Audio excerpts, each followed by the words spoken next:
This is the area for letters from home. And I just wanted to share with you when my dad was a fighter pilot in the Korean War. He flew off the Randolph, and my mom and I sent him, along with all the other families, a little 8mm shot, a short movie of our Christmas greetings, because they were all over there for December. And my mom and I sang Rudolph the Red-Nosed Reindeer to him, and it was a big hit with the other guys in the squadron. But when my dad was flying over there, he wrote a diary, and in that diary is a story of his master sergeant coming to him and saying, "Hey, Lieutenant Robinson, we got a problem with your aircraft." And he came over and showed him the plane. My dad was flying so low that the AA was hitting the top of his wing. And so my dad said, "Well, that's a good thing, because it shows that I'm underneath the anti-aircraft fire."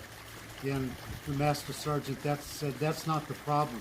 He says, "The problem is that there's rice in your intakes." That's how low he was flying. My dad did the vertigo studies for the Navy when he was a fighter for a test pilot. And in order to do that, he would look for thunderstorms along the East Coast.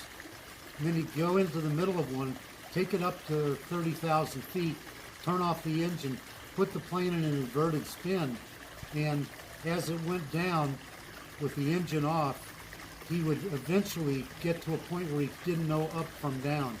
And when that happened, he would then begin the vertigo studies.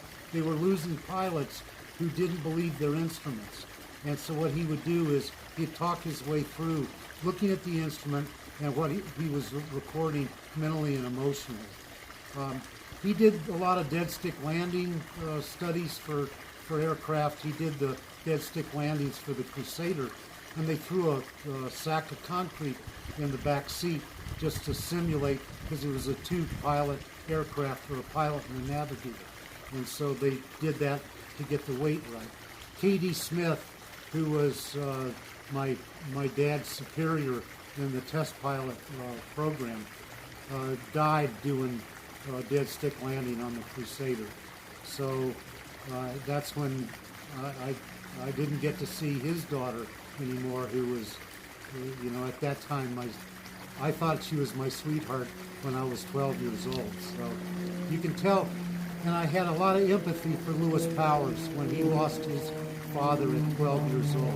It's not just a shock of the loss of your dad, but it's the loss of the lifestyle and your friends that you were part of. And it happens for him probably with other pilots that died, and suddenly the kids leave your life and your experience. Thanks for letting me tell this story about my dad.